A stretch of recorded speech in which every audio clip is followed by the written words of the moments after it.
the Silver Tower is already obsolete even before it is built. It is a monofunctional mirror box without architectural originality. Is that what we want to project for the Brussels region?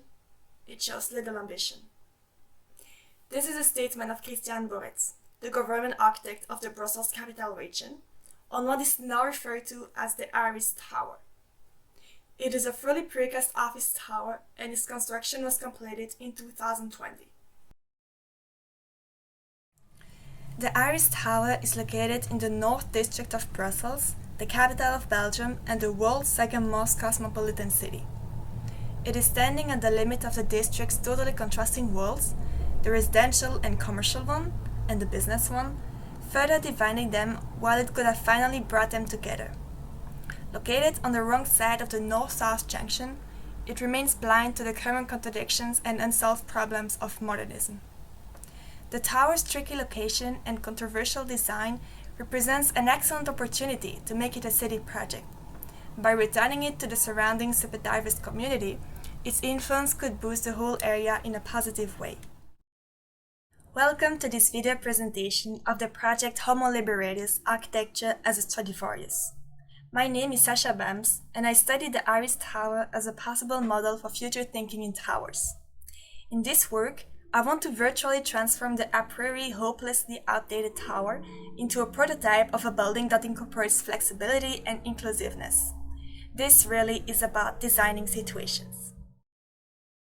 When Lucy, Daniela, and I went there to experience the place and collect testimonies, we quickly felt uncomfortable and insecure. For myself, the discomfort was due to being a minority in this neighborhood because of my different beliefs and language, the majority being North African and Middle Eastern. Nevertheless, it was an eye-opening experience that made me realize that none of these people feel concerned by the emergence of the Iris Tower at the end of their streets. It is a world away from their own. As long as the Brabant Street remains an essential tourist attraction in Brussels and is acknowledged as such, no change is either desired or needed. The feeling of insecurity emerged at the base of the tower. In addition to its cold and not embracing design, it is inaccessible. The Iris Tower is a free electron lost in the middle of a crossroads of trains and cars. Its structural and aesthetics inclined columns create a shield between pedestrian and traffic, but still do not make the passage comfortable. If we want the tower to become the catalyst for the revaluation of the neighborhood on a large scale, the first step would be to feel welcome to it. By emphasizing the tower as the meeting point of the main axes of the district, such as the Brabant Street, the Axel Street, and the railway, it could be integrated and coordinated. The extension of this axis towards the tower could also result in a plaza at its base. Lucy's project, Improving Walkability and Rethinking the Functionality of 4G Brabant District, is a great way of dealing with this aspect, and I invite you to have a look at it for more details.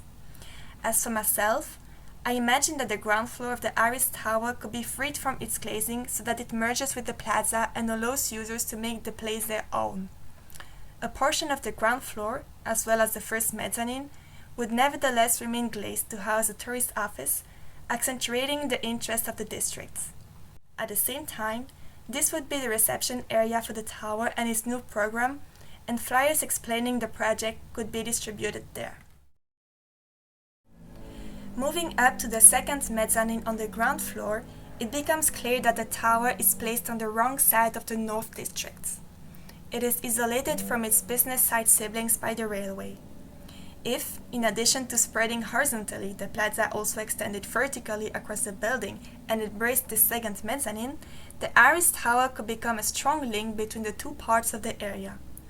Also freed from its glass cage, the second mezzanine would become outdoor and interact directly with the business side at railway level. The part of the north-south junction bordering the tower could be converted into a walk park like New York's High Line. It would start in the Botanic Garden, provide direct access to the Iris Tower, and heal the gaping wound left in the neighborhood by the construction of the junction. This work on the Iris Tower's ground floor and mezzanines could be the starting point towards a new identity for the North District, encompassing the numerous atmospheres within it. We have seen it. Most of the problems in the North District occurred by top-down interventions, such as the construction of the North-South Junction or the implementation of the Iris Tower. Trying to solve them may create new problems, which makes it a complex situation. The Iris Tower needs to host a new public and useful program if we want to trigger a positive reboost of the area.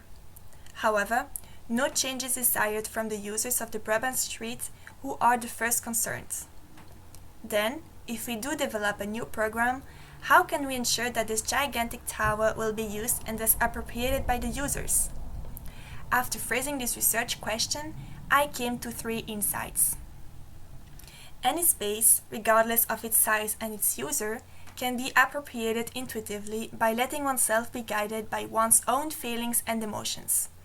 This is what I called own itineraries, based on the dérive, or drift in English, a term taken from the situationists. Needs are changing and new ones may emerge as well.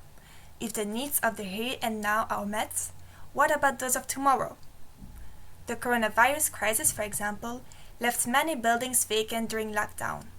Our needs have changed overnight, but the spaces we use have not been able to adapt.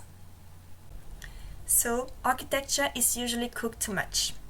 Predefined uses are a hindrance to the development of architecture according to our changing needs. By freeing humans from a limited and therefore constraining architecture, we could push the limits of sustainability. These 3 points led me to the reflections of the situationists, and more particularly to the concept of social mobility, a utopian program mixing appropriation, drifting, interaction, empowerment, and expectation, and playful creation.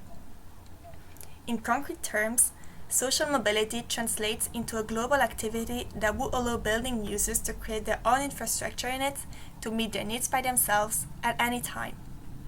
This would result in an area in constant change in which the user is the architect and therefore influences others through the space he or she creates. The hyperflexibility required to implement the social mobility program must be applied to the gros œuvre, or structural work in English. As the Iris Tower was largely precast due to the limited space available for the construction site, it could be transformed into a mobile assembly of normalized modules. In other words, the architectural construction would become a set of Legos in which the pieces are derived from the dismantling of the precast gros œuvre. My study focused on the floors as an assembly of pre-stressed hollow core slabs. By separating them from each other and taking into account the structural, technical, acoustic, and fire safety issues involved, one could imagine that some of these slabs would become easily liftable by users. The specific choice of the slabs to be made movable and the simple action of lifting some of them leads to a multitude of possible and imaginable scenarios in the continuous creation of new spaces. In the case of the Iris Tower, one of these scenarios would envisage a mixed program of offices and social mobility. Indeed, the coronavirus health crisis seems to lead us towards a work system mixing both daily work and flex desk, thus reducing the necessary office space. The latter would therefore be located in the half of the tower oriented towards the business part of the district, and the social mobility program would be set up on the residential and commercial side. The cohabitation of these functions in the tower may make it the meeting point of the 2 completely opposite worlds of the North District. When users arrive at one of these hyperflexible floors, the mechanisms for lifting them and the visible separation of the elements will make them understand that this is an architectural game. To understand how to play it, one only has to look at the flyer received in the tourist office, which is designed as a flipbook that can be understood regardless of the language and belief of the user. It explains the operation of the manual hoist and counterweights mechanism, as well as the safety system. The latter consists of a net unrolling from one slab to the next during the lifting process, which causes the mechanical raising of the guardrails. This allows for many different compositions of space. Interactions are created across floors, and each spatial creation has a social dimension through its influence on other users. It would give each floor its own identity, thus avoiding the redundancy of all these spaces that look the same. Users become architects. Social mobility allows them to create their own spaces, but also to understand them thanks to the legibility of the gros œuvre as an assembly of precast elements.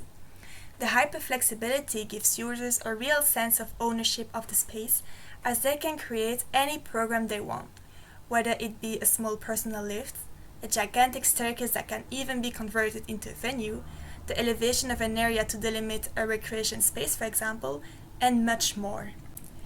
In addition to the direct users, passers-by also benefit from the mobility and animation of the building structure. The facade comes to life through the movement of the counterweights and the light effects they create.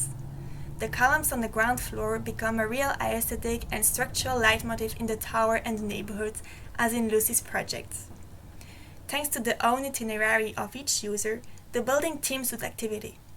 The Iris Tower could become a real living, a cultural, and timeless city project, reconnecting the divided North and creating a new community that tends to overcome language and belief barriers. In the context of this work, I studied social mobility and hyperflexibility as being the capacity of the user to dismantle and reassemble the tower indefinitely in the way it was built up. It became a ballet of dancing slabs and counterweights. This theoretical prototype is an eye-opener on the potential of prefabricated standardized towers and may lead to many other insights. I am thinking, for example, of the system of the new floor of the Colosseum, which one could quite imagine being able to implement in the tower. These ideas can also lead to the quest for hyperflexibility in other structural elements such as facades or in non-structural elements such as partitions or furniture. I am convinced that construction can become a game accessible to all and that social mobility can lead to an osmosis between the user and the architecture. Like a Stradivarius, this is for both the creator and the user something of a sensation rather than a revolutionary technique. Thank you for paying attention.